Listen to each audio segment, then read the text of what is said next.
Hey, Dee, I think I know what the new year is bringing you. Oh, did you send me something? No.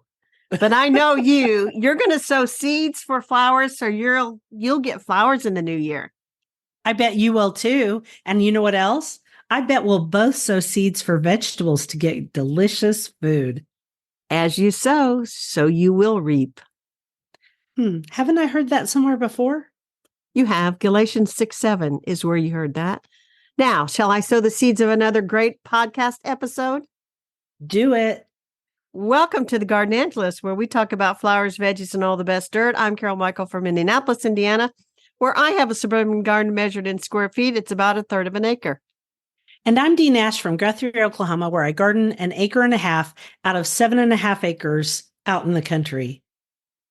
We call ourselves Garden Angelists because we are evangelists for gardening. We love gardening and we want others to love it too. Yes, we do. And we aren't afraid to spill the beans and tell all of our gardening secrets, the good, the bad, and even the ugly. But that's enough of who, what, when, where. Let's move on to this week's episode. So, Carol, while you're trying to breathe because you have a cold, poor thing, I'm going to tell you what I did in my garden this week. Are you ready? Okay. Do I need to do a drum roll or? We need applause or something. I got the bulbs planted. Yes, I did. All of them.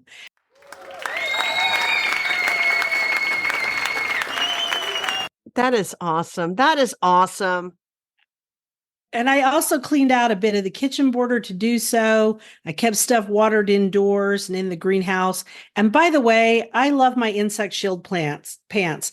They do not sponsor this podcast yet, but I love the pants. They are lightweight, not hot, read not hot, and they move with me. And they also have pockets. Pockets are essential. And these are the stretchy ones and they fit perfectly. And I'm thinking about going back and buying there's a pair that are more like what you buy, the Dickies Nice. of pants. Well, we'll see if they're not hot in the summertime. Well, and that's the thing. They may be really hot in the summertime, and then I'll have to rethink what I'm doing. Because what I'll have to do is get some shorts and have them treated or something. I don't know. We'll work on that when summer comes. But they are not, but this was a pretty warm day. And they were not, I didn't even notice I had them on. So very good. How about you? Well, I've been harvesting microgreens, have quite a few of them, and I'm starting to think about buying some seeds because the Menards, which I have and you don't, they have a whole 2 rows of burpee seeds, all discounted. And then until like the 14th, you can get 15% off anything that'll fit in this paper bag. And I could fit a lot of seeds in those paper bags. I bet. But this dang cold, so I haven't gone back in there. I was in there the other day, but so I got to get back in there and get some seeds and, watering houseplants, stuff like that. Not much else. Hey, that reminds me. Did you get your All-American selection seeds? I did. I got a bunch. 2 days ago. Oh my gosh, they sent so many. And some of them are old favorites. Oh, yeah. Like that begonia that we love. And also they sent us that coleus again, which is the slowest growing coleus on the planet, but I'm going to try it again in a different spot. Maybe just a pot. Maybe it wants to live in a pot. Mine lived in that wheelbarrow and they were beautiful. They were. What is the name of that one? Coral candy? Sun coral candy. That sounds something right. like that. We shouldn't really talk about when we haven't even got the seeds in front of us, but that was exciting to get all of those. Oh, it and was. So many peppers. Yes. So many peppers. I can't wait to try them. Yes. I can't wait either. So let's play favorites. All right. You go first. I'm going to show you mine. I'm going to drink a sip of tea while you do. Wow, that's a big, giant African violet. That's huge. I bought this right before Christmas at Home Depot. I was in there buying those, I can't even think of it now, Helleborus niger that were in some planter containers. And they only had one left. Guess how much this cost? I have no idea. How much? $3.98. Well, I think we should actually share this as a video this week because that is huge. Here's my thing we're going to talk more about African violets in a minute. I love them. I eventually kill them, but it's not their fault. For $4. I know how. That's you could have that for just fun. All right. So in my garden, it's my tiny little blue kale plants. They are so cute. They're in my cold frames and they're just little babies, just like this big. But they are so well, this speaks about an inch and a half. But you know what? They're going to start growing because the days are getting longer, Carol. I Hurrah. noticed that. Anyway, I just got out a ruler. This is a foot across from one I believe leaf it. to another. And I It's brought that in to beautiful. show you. Compared to I Thank have you. two back here that are not near as big. Yeah, yeah. Well, we'll talk about them more in a minute. So you got the quote, girl. Who can doubt it when there are rainbows and wildflowers, the music of the wind and the silence of the stars? Nora Roberts. So does anybody really remember Nora Roberts except for us? She was a novelist, right? I think she's still alive, and she's a novelist, and she's a romance novelist, and I have a little story about her. Go for it. So back when I got my degree, which was in professional writing in the journalism department, at that time it wasn't a college. Now it's a college at OU. I wrote fiction because that's what this was about. It was one of the only programs in the country where people took fiction through the journalism school, which is unusual. It's usually Right. through the English department. So we used to have these great summer seminars. They were symposiums, and I would go, and I was so nervous and all this stuff. Anyway, I went to one, and Nora Roberts was there. And she was one of the best speakers I've ever heard, and so much fun to listen to. And she was very, very nice. So, very famous romance novelist, very famous. Cool. So, yes, we are talking about African violets because National Garden Bureau has said African violets, it's the year of 2024.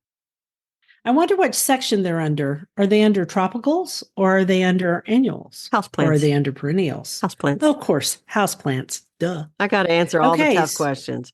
So if you go to their website. Oh, please, please. Well, I was just saying.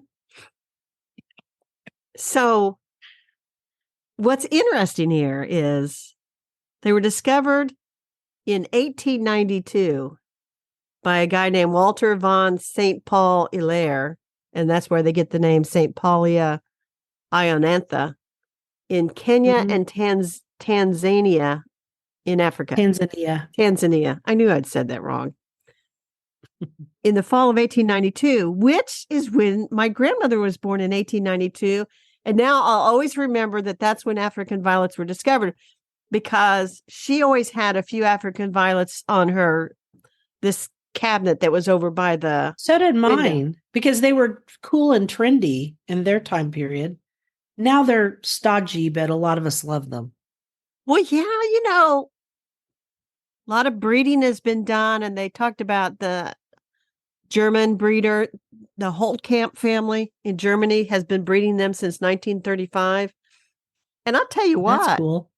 They've taken a very simple plant, and you can just look at all the different leaf types.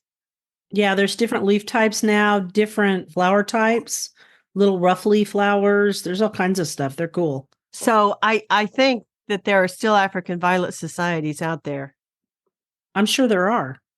It's still a very popular plant, and we found way back where I wrote a blog post about them for Garden Bloggers Bloom Day. Because I've almost always got some. I don't have some right now. And in my case, here's what happens to mine. Even though I water them underneath the leaves, because you aren't supposed to get the leaves wet and you're supposed to let them drain. And they actually have special pots for them where you can fill up the bottom pot and let them wick away the moisture. But I haven't found those work very well. For me, just lifting the leaves and watering works pretty good. But over time, mine shrink. Yeah. They shrink down. And I think it's maybe because I don't feed them enough. Yeah, that could be. I don't know. It doesn't really matter. I enjoy them. And when they die, I let them go. Dee, I have a copy. Oh, my word. Of 1001 African violet questions answered by 12 experts. I remember this book from another time when we talked. Yeah. So I could probably look up to say, why is my African violet shrinking? You probably could. I mean, for a $3.99 plant. But although some of the ones I've had are really fancy. I got to tell you though. But I think I paid $8 for them. They're not expensive. So anyway, this book was discarded by the Milton Union Public Library in Milton, Ohio. They discarded it. Can you believe that? They do that. And then people go in and buy them up at the book sales and sell them to you on eBay or on Amazon or on one of the other places, Thrift Book. And anyway, one of the experts is from my hometown. Isn't that why you bought it? I bought it because of my fascination with the African violet. Oh, okay. No, I Well, bought there it. you go. I probably bought it because, I needed to buy it. It was just like a book that had to be rescued. Yes, I rescue old images of Jesus.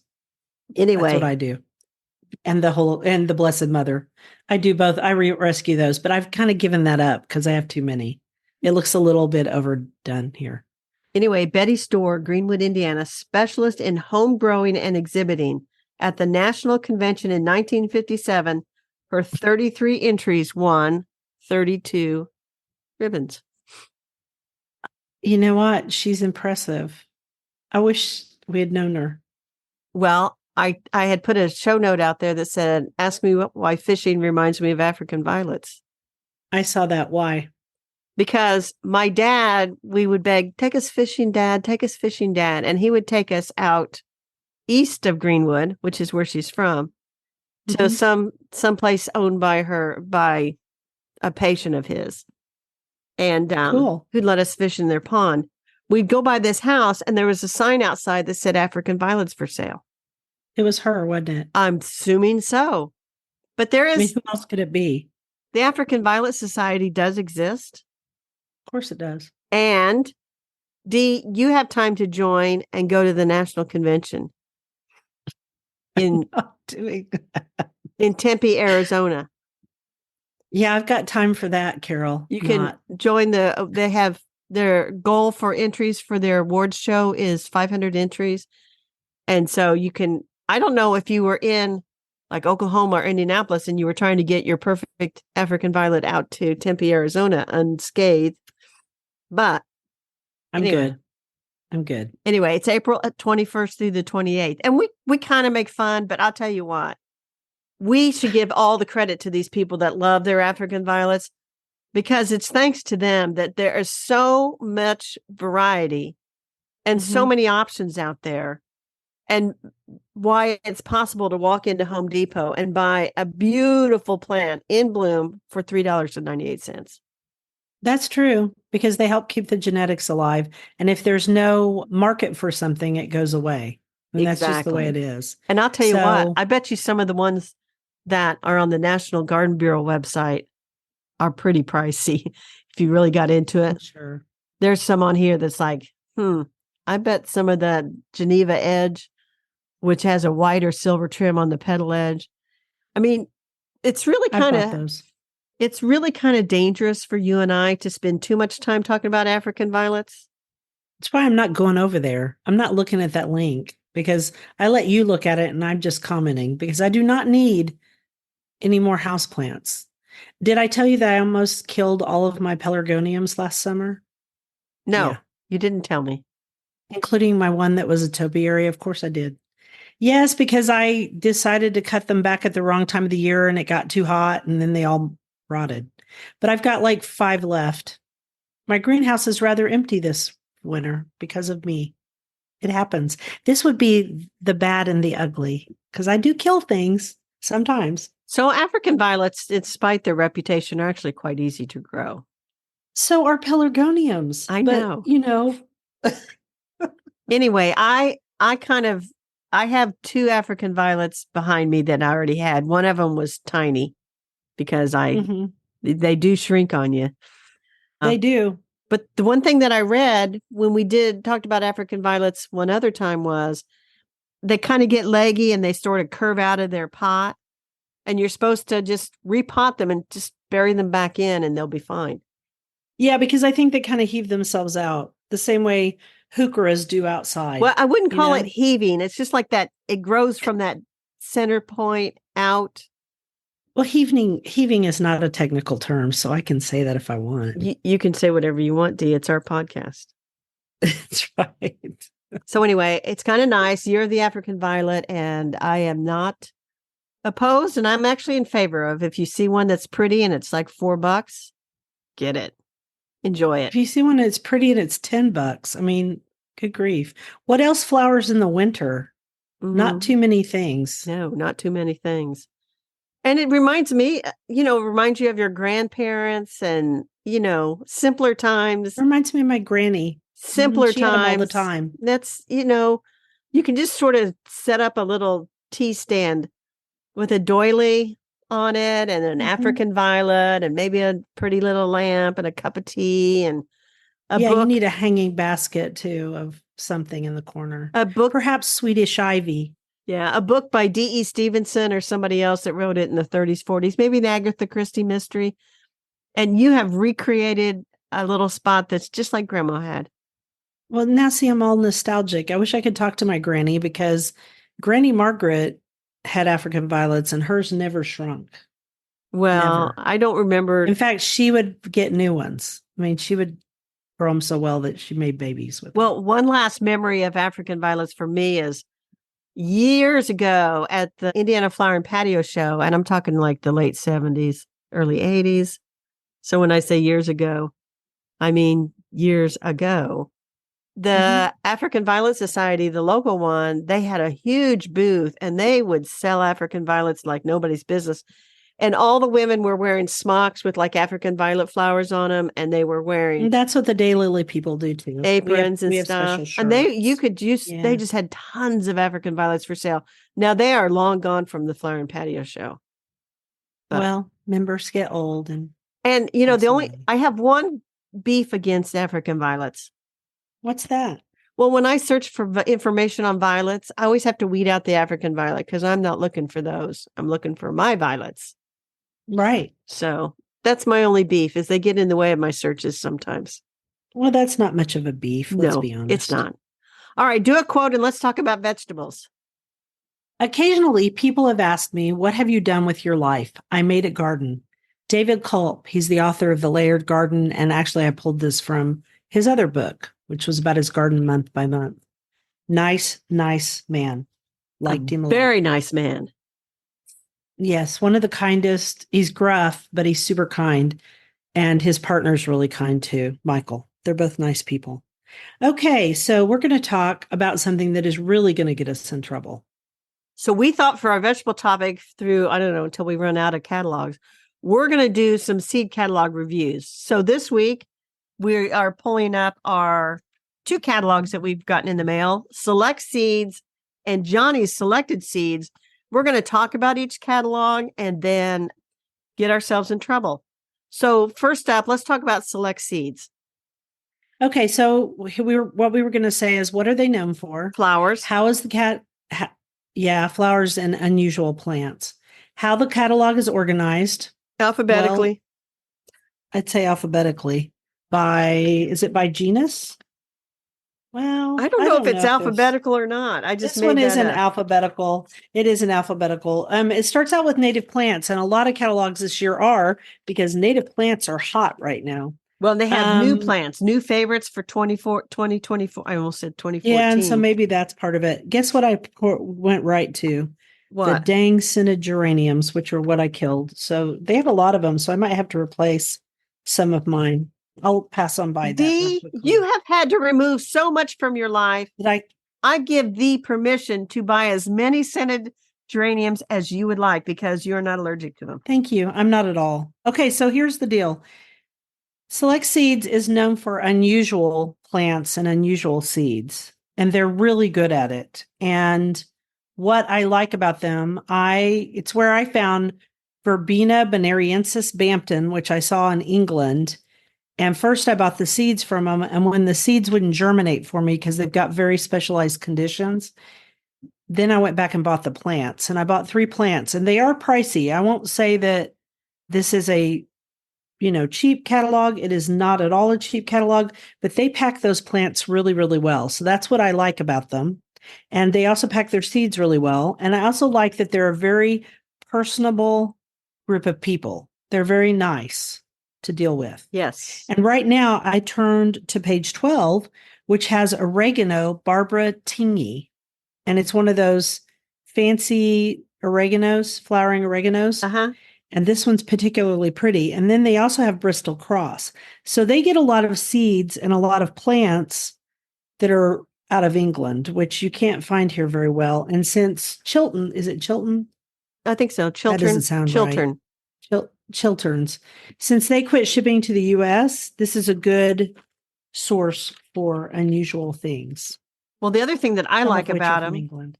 is, for example, on page 11, they have the sweet violets, the Viola odorata, which are almost extinct. And I have purchased some of these plants and I've killed them. They are often out of stock, but next to each one, it tells you if it is an old heirloom. It'll say like circa 1900 for Sweet Violet, Queen Charlotte, Yeah. and or circa 1865 for Parma Violet, Mary Louise.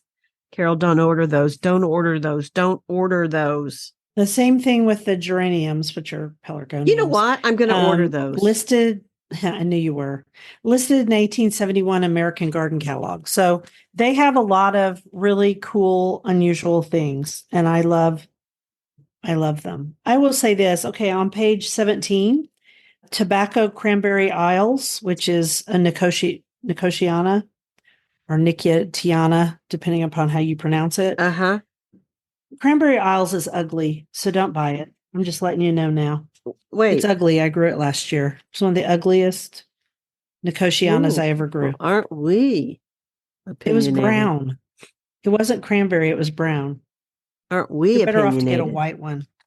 Imagine that, me being opinionated. They've got the African foxgloves, which are very hard to find. Now we're more, after we get through those new plants, it looks like we're according to, what's the word? They've got a ton of zinnias, D. ABCs. But you have a ton of ABC. zinnia seeds, so you're not buying any more, right? I'm not But buying they've got anymore. some nice ones. But they have celosias, and they have some of the weird celosias and the weird amaranths, which are now in the same family. That zinnia Queenie lemon peach, that might be on my. I've grown that one. I might buy that one. I'll tell you a really good plant in here to grow. This isn't really vegetables, but we'll get into those in our next catalog. Cosmos apricota. Cosmos apricota I grew last year along with apricot lemonade. Uh-huh. I loved both of them.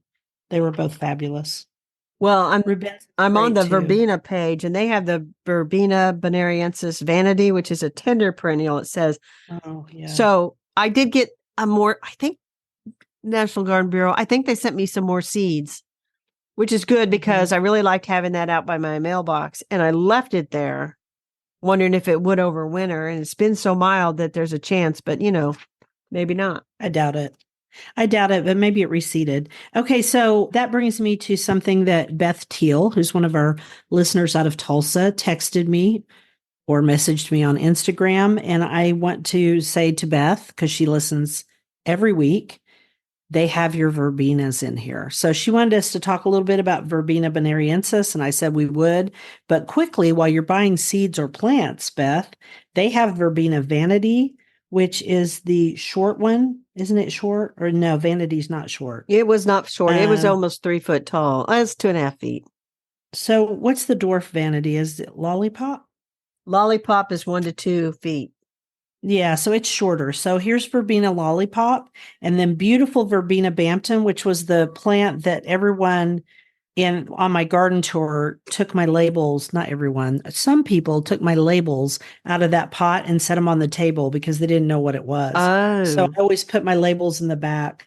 They also have Vanity, which is an AAS winner, and I love Vanity. You know what? They've got another trigger word next to that Verbena Bampton. Trigger word. Yeah. Trigger word. What is it? I can't say that very well. Trigger word. There you go. Rare. Yeah, Verbena Bampton is really beautiful, short, and it is rare. I wrote a chapter it. in one of my books, and I can't even remember which one. I wrote a thing about rare and cultivation, and the quickest way to get somebody to buy a plant, somebody like us, is to say rare and cultivation. And so now I'm sitting here thinking, well, I will be placing an order for rare and cultivation Bampton, because I'm wondering if I can winter sow those seeds and get a nice bunch of them. I think. Well, you can try. I tried. I wasn't able to get them because they have to have pure darkness. They have some requirements. That hello, darkness, my old friend. Yes, among other things. Where are those zinnias, Carol? What zinnias? They were right there. I didn't see them. Oh, there's tons of them. There's like 3 pages. There. I've grown lemon peach, Queenie lemon peach. They start on page 47. Oh, see, I'm in the wrong section. I'm over. And they go all the way to page 51. Oh, they do. Good Lord. Okay, so of these, which ones have I grown? Yeah, I've grown a bunch of these. Benary's giant. But I'm going to tell you, Dee. Benary's giant wine. My recollection from talking to you and not seeing your seeds. I have a lot of zinnias. You have a lot of zinnias. I have a lot of zinnias. You don't need any more zinnia seeds. Except if you see one. Okay, but look at this one. Look at this one. Zinnia raspberry lemonade. That is not one I have. I think I need that one. Let me look. It's on page 49. Just saying. Anyway, we need to shut this catalog and move along. Raspberry limeade? Yes, look at that. The K. Okay. It's greens with pinks. Ooh. All right, that catalog is shut because that's going to be gone. So we got to move on to Veggies and Johnny's selected seeds. What do you like about Johnny's? And then I'll tell you what I like about them. What I like about Johnny's is if I was a truck farmer, you can buy huge quantities of seeds. You sure can. And they started out, I think, with market farmers, the people who take stuff to farmers markets. Yes. And they carry a lot of unusual, really cool plants, seeds. They do seeds.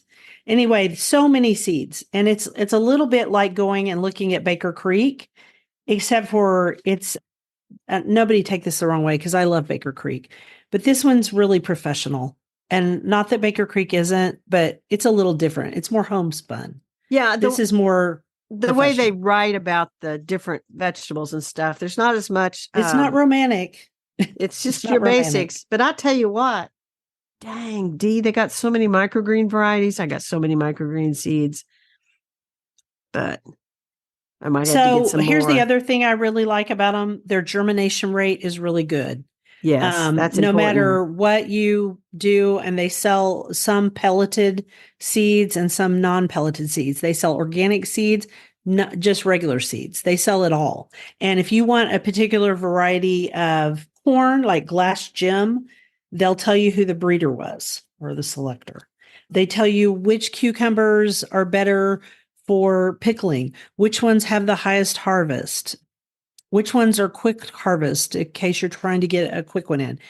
The only negative I have about them is that they're not from my part of the world. So they think that you can grow lettuce all year long, which makes me laugh hysterically. Yeah, you can't even grow lettuce all year long here. No. So I get a kick out of that. But here's the thing. They talk about hydroponics in here. There's so much information. So it's not only a catalog, it's an information storehouse. And if you like some of Florette's flowers, like her zinnias, for example, not the ones that she's breeding that she is having herself, but the ones that she started out with, or you want some specialty cosmos that she has, Johnny's will sell you a packet at the same price and you'll get a lot more seeds. That's nothing negative about Florette. So don't come get me. I'm just saying that this is a less expensive way to get some of the same stuff. And amaranth the same way if you're growing bouquets for your wedding, for example. Like one of ours. I will say this in general about many of the seed catalogs we get. Just reading through them is an education all of its own. I always feel educated by Johnny's. Johnny's does have Cheyenne Spirit, Echinacea, and you can get 25 seeds for $10.95. Cheyenne Spirit's one of my favorites. I also like Paradiso Tall, which they also have. So does Select Seeds, I noticed when I was in there too. So they have more Gomphrena than anybody else. Another thing I noted was that they have separated out some of the QIS series of Gomphrenas into individual colors. And you maybe don't want the whole, like the same thing with Oklahoma zinnias. They were the first company that I noticed that sold separate colors of those in case you don't want the school bus yellow, for example. So they have straw flowers, sunflowers. They sell all the Pro Cut mix, which if you're a pollinator nut, You don't want the Pro Cut mix because it doesn't have any pollen. But if you're someone who's trying to arrange flowers, you do want the Pro Cut mix. So I do remember back in the late 90s when I was at my other house, actually, there was one summer I grew every kind of dried flower I could find, statice, gomphrena, straw flowers. And I actually did a little program for my mom's sorority, and they loved it. And that was before I even thought about doing that kind of thing. And I That's really remember cool. this church called and said, would you do that at the ladies' retreat? And I'm like, when is it? And she said, January 21st. I says, no, that's my birthday. I'm not doing that. Did you know that all the dried flowers are back in style again? Yes, because I'm looking at page 163 in Johnny's, and those statuses are so beautiful. That pastel mix is calling my name. And they sell the ones that florists want because again, there are market gardeners and florists are at markets now and flower farmers. So you'll get the statuses with the really long stems. Same thing with their snapdragons. Not that snapdragons are easy to grow Oh here. my God. They're the not. snapdragons on the page before that, I 162. know. I'm trying not to look at them. Don't look at them. Don't look at them. Anyway, they sell some really great stuff. So I buy a lot of stuff from Johnny's. I haven't placed my Johnny's order yet. I wonder if they have shishito peppers. I think I will look. Is there anything else you want to say about? I was just going to look to About see if they had Johnny's? shishito peppers for you, Dee. Peppers. And see, that's the thing about the peppers, Bell, which is a Shishito, specialty. yes, they do. They have organic Okay, well, I need to shishito order them peppers. before I have the problem I had last year. You can get because here's what packet happened. for $6.95. Oh yeah. Yeah, you can get a packet, which their prices have gone up a little bit, but not bad. You can get a packet for $6.95, 250 seeds for $10.90. Or if you're a market grower who only wants to grow shishitos, you can get 1,000 seeds for $36.05. You only need a packet, So- D, because really, What would I do with 1,000 pepper seeds? That would be nuts. Yeah, I do need a packet because remember last year I ran into trouble and I had to buy shishitos, and I actually bought one that was made by, they were actually at Home Depot. The plants were, I paid way too much for the plants, and I think they were one of Burpee's selections called Green Dragon. They were hot. I don't want my shishitos to be that hot. well, they have shishitos. So anyway, select Okay. seeds, Johnny selected seeds. So next week we'll have 2 other seed catalogs that we'll talk about. And this is probably going to sound to people like 2 nutty gardeners that are just sitting there drinking tea and looking at catalogs, saying, look at this, look at that, look at this, look at that. And that's That would be exactly what it right. was. Yeah. It is. And I hope you guys enjoyed it. By the way, on the next page, they have all the other fun peppers so they have specialty peppers. That's another cool thing. And we have grown Mad Hatter. Oh, yeah. And it is the cutest, It is best very little cute. pepper. And you can eat it in each stage. It's an which All-America makes it even selection better. that they've sent us the It seeds is. for it before. Yes. Yes. And they have padron. And they have a hot shishito pepper called shishimai. So that's interesting too. So I will be looking at this even more when we're not recording, but boy, that was fun. That was fun. Let me do a quote and we'll go into our book. Happiness grows at our own firesides and is not to be picked in strangers' gardens.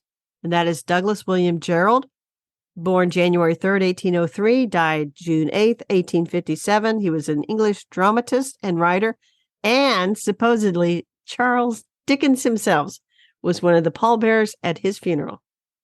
I agree with Douglas William Gerald that we do need to pick in our own garden. Exactly. On our bookshelf this week is a friend of ours, and she is a friend. People ask me, when you guys say that, are they really your friends? Yes, I consider Perla, Sophia, Carbello, Santiago a good friend from GardenCom, and she has written Verdura, Living a Garden Life, 30 Projects to Nurture Your Passion for Plants and Find Your Bliss. I like that last part. Find your bliss. Yes, I know Perla. She and I served on the virtual conference committee for several years. Yes. No matter when you talk to Perla, it's like, hola, she's so happy. She is happy. And her book, she's from Puerto Rico. Yes. This is the first time that Cool Springs has put out a book simultaneously in English and Spanish.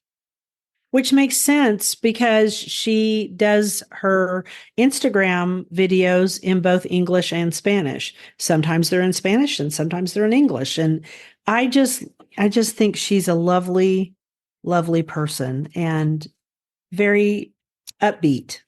Yeah. And I remember talking to her when she was working on this book. And these projects, she did all these projects and she Yep. took all the pictures and everything. And so you'll see her in a lot of the pictures and stuff. But they're just fun little projects that anybody could do. And she's not using a bunch of expensive stuff. She's recycling and repurposing, which is wonderful. They look real. They don't Yes. look. So there's this real big thing on Instagram right now where the people that are overly curated, people are kind of tired of it. Audiences are tired of it. They want to see real people in real gardens doing real things. And one of the coolest things she made was a little library garden. So she made one of those little libraries and it's all garden books, which is a great idea. That is a great idea. So, and Perla is the real deal. She has a horticultural therapy certificate from the Chicago Botanic Garden.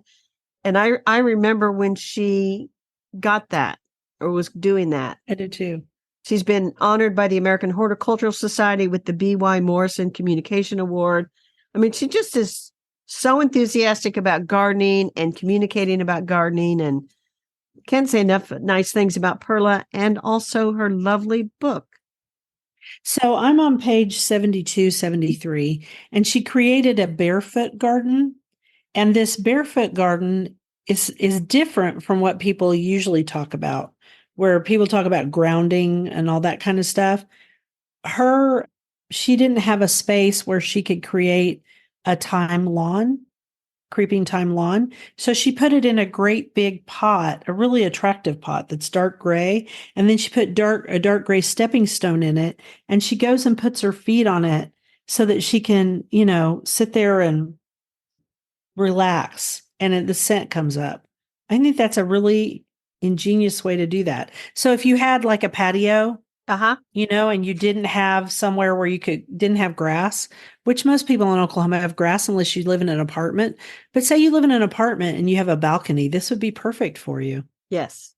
Yeah, that's the other thing I is love many it. of these things, if you had just a little condo garden or apartment or whatever, you could do many of these things you don't need a big garden space. She created a sofrito garden in a pot too, because sofrito it's a culinary base is how she describes it. And I actually use it in beans all the time. And you make it yourself. So she grew the peppers herself and looks like cilantro, achiote, tomatoes. It's kind of like pico de gallo, but a little different. Cool. It is cool. It is. I love it. It is a lovely book. And that is Verdura, Living a Garden Life, 30 Projects to Nurture Your Passion for Plants and Find Your Bliss by our friend Perla Sofia Curbelo Santiago, whose company is called agrochic.com. Mm-hmm. And she's just a great person. And it is a lovely book. And we are proud to be able to tell our listeners about it.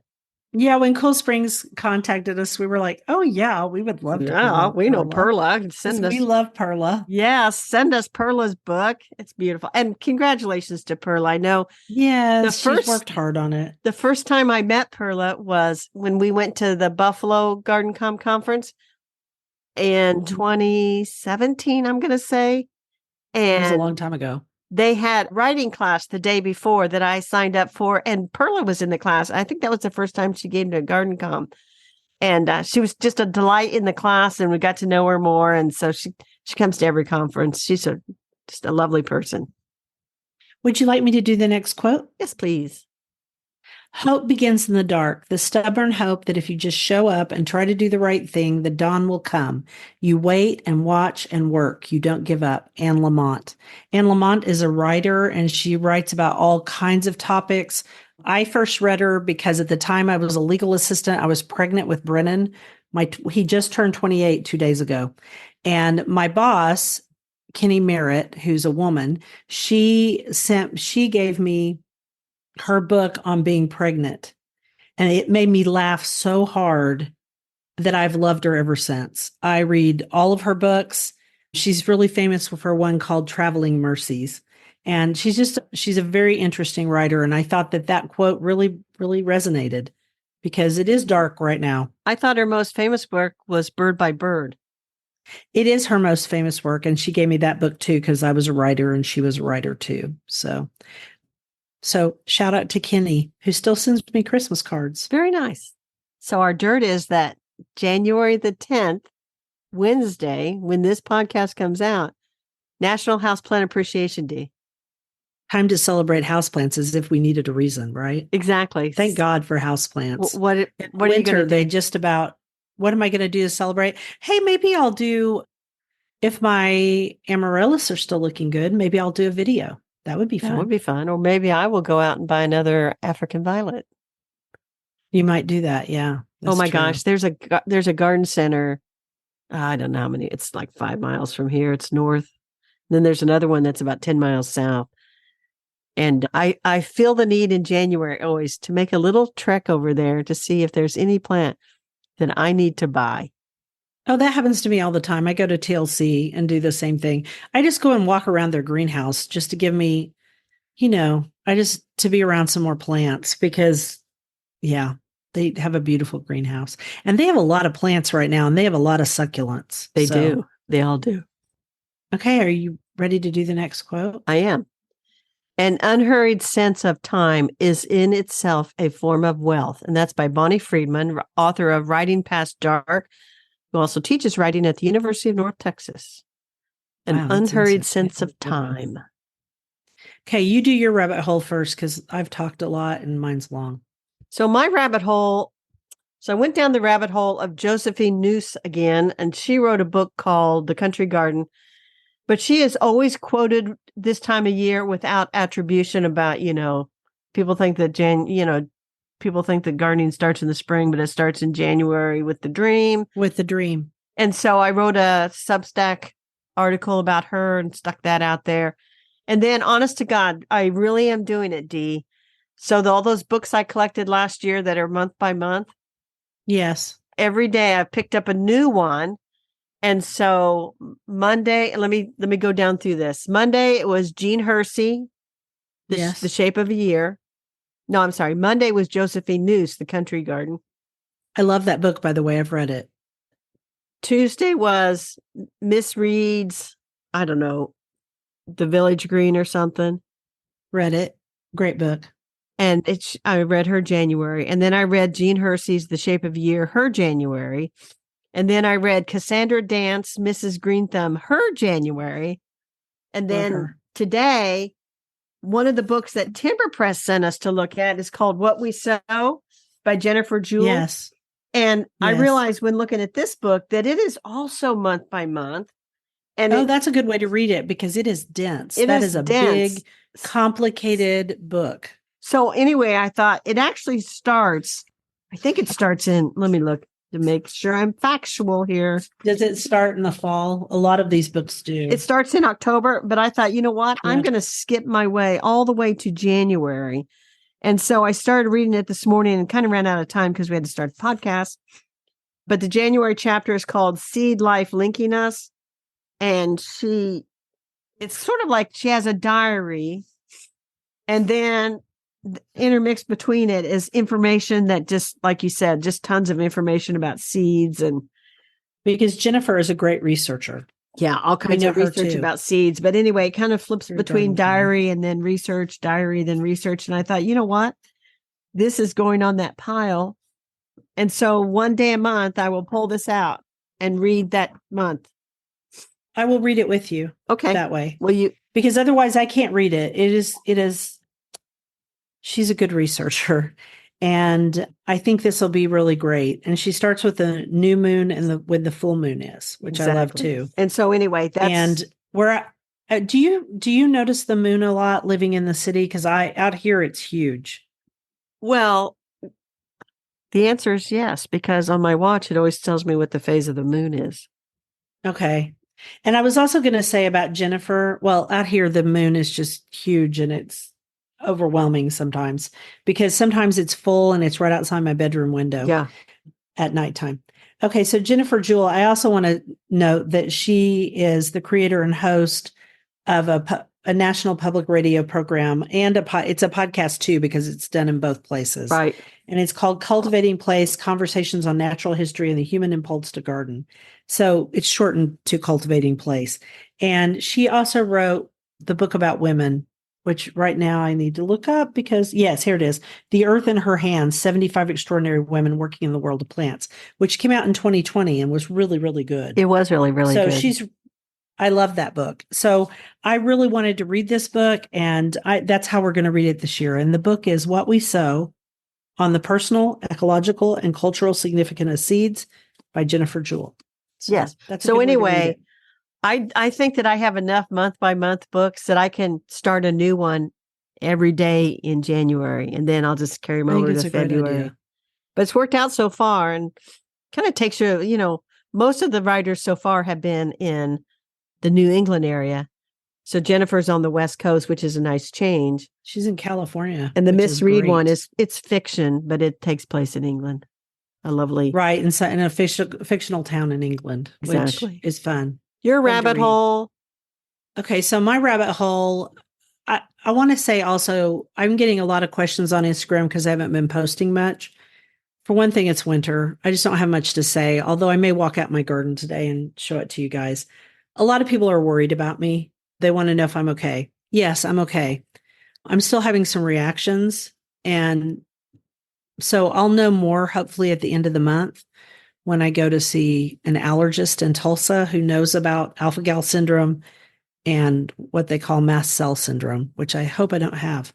But in the process of all of this, one of the best ways to not get a reaction is to eat mostly vegan. And so, since I've been doing a lot of searches on that, all of a sudden Netflix offered up the algorithm, offered up a show, which was a documentary called You Are What You Eat. And the documentarians followed 6 of the twins in this famous, I think it was done by Stanford University twin study, as one twin ate vegan and the other twin ate a well-balanced omnivore diet for at least 8 weeks. And then some of them decided to keep doing what they were doing because their health got better, right? Yeah. So here are my takeaways about this little deal because it was quite the rabbit hole. Some of the documentary was really heavy-handed, I felt like. And so I just say that with some caution. However, I really enjoyed seeing the results of the study that at least for these 6 participants and also their struggles to eat healthier. That's not easy to do. One of them was a chef. The 2 segments I really loved in the show were Miyoko's. Her name is Miyoko. Miyoko's dairy-free cheesemaker. Miyoko is a dairy-free cheesemaker. She makes some of the best dairy-free cheese in the entire United States. And she's worked on it for years and years, and it's finally taken off. She is a lovely person. They interviewed her, and she's just lovely. She just wanted it to be better for people and to be a better experience. So that was really enjoyable. And then they also went to and I didn't write it down. It's the most famous, maybe Carol can look it up while I'm thinking about it. It won 3 Michelin stars. It's a very famous restaurant in Manhattan that went vegan. And it went vegan after it won its Michelin stars. And boy, did it take a lot of heat. And now I want to eat there. It's like my dream to eat at this restaurant because I could eat there safely and not have any risk of cross contamination. And they interviewed the chef and they also showed some of their processes. And it was just, that segment was so much fun to watch. Was it avant-garde? No, they just got 1 star. I'll look it up and we'll put it in the newsletter. And I can't remember the name of it. I'm sorry. I should have written it down. The segment that 11 got me Madison the most, Park. That's it. 11 Madison Park. Thank you. And that the New York Times tried to take them out. Bon Appetit did. I mean, everybody was very upset with them for doing this, but they're still doing extremely well because they applied the same methodology that won them the 3 stars to create vegan foods. It's a dream to eat there. Actually, this regenerative farmer, he's a cattle farmer. He went there to eat because he thought he was going to go and eat their regular menu. Right. And they had just switched over, but he and his wife decided to try it anywhere. And he said, I'm now a cattle farmer who is dreaming of asparagus. I thought that was a great line. That's a great line. And he was just a lovely person too. The segment on fish farming, oh my gosh. Skip, I had to leave skip. I couldn't even skip it. I mean, I had to physically leave the room because it made me so sick. Do not eat farmed fish. That's the takeaway. You can skip that segment because you do not need to see that nastiness. It's pure poison. I actually buy my fish from Wild Alaskan Seafood. That is not a promo for them. That's just where I buy it. It's not cheap, but it's family owned and it's operated and it's wild caught. Okay, so then in the process, the more I eat vegan, the less I react. So I eat fish. I'm more of a pescatarian, but I also eat some turkey. I decided to read and cook out of Vegan at Times by Jessica Seinfeld. Only yesterday did I realize she's Jerry Seinfeld's wife because she doesn't make a big deal about it in the book at all. Her recipes are extremely approachable. I made her chickpea curry yesterday. It was fabulous. And Bill loved it. So there you go. Bill put some cheese on it. And I said, "Are you sure you don't want some meat?" And he goes, "No, this is great." Because it had a lot of flavor. Cool. And it had chickpeas. Cool. So very good food. And that's my rabbit hole as I'm still trying to figure things out. But since I love vegetables and I love beans, it's, I did have to giggle though, because I cooked some beans vegan, and which means you put a lot of vegetables in them to make them taste good, and a little bit of olive oil or avocado oil.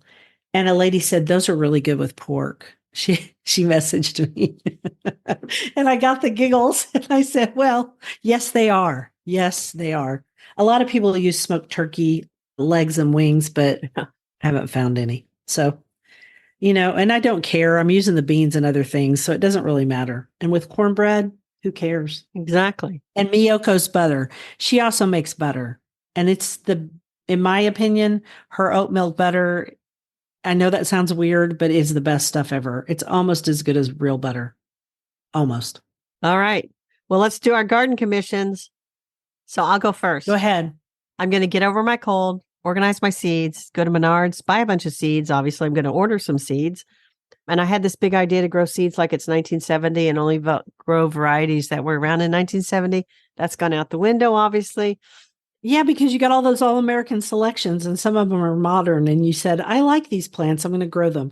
But I like the idea. I mean, I loved your lettuce, growing your lettuce like it was what, 19? Yeah, I still am going to grow those varieties because they were quite delicious. There you go. So we might get some snow tonight. We're recording this on Friday the 5th. Might get our first real snowfall tonight. I hope we do because, like I think I said at the beginning, we haven't had snow. This is the longest we've gone without real snow in the last 127 years. How about your garden? It's been a very warm winter all over the United States, except for in one little pocket. And we were supposed to maybe get snow, but we ended up getting rain instead where I live, which is kind of north central. Above me, though, north of me, they got a lot of snow. And then into Kansas, and now it's going to Missouri. And that's the one that's coming to you, I bet. That storm. Well, the other thing is I have a nephew that he's attending graduate school at the University of Minnesota in Minneapolis. And he was home for Christmas and he said they had canceled their winter festival because they didn't have any snow. And we all laughed and, yeah. But anyway, that's weird. Well, they can't skate on some of the lakes over in the Netherlands or wherever it is because there's not enough snow. At least for several years, it was that way. Okay. Are you done? Well, two other things. I did not dig up any lily of the valley. I might after we get a snowfall on them. And I realized that I have hyacinth bulbs in the refrigerator. And so it's time for them to come out and get put on their vases. So I'm going to cut back the hellebores and uncover my daffodils. I mean, I've been doing that anyway. And I realized that so on the mound that's in between my driveways on the front of my house, I had planted all those white daffodils last year. Yeah. A lot of them burned up because they're not coming back. And that's the sad news. The happy news is the Japanese carya, which they call the Japanese rose, the double flowering carya, it burned all the way to the ground. But now all green stems have come up. So it's okay. And maybe this year, my yellow flowering, I almost said dogwood, but it's not a dogwood. It's the other plant. Hold on. Forsythia? No, deciduous magnolia.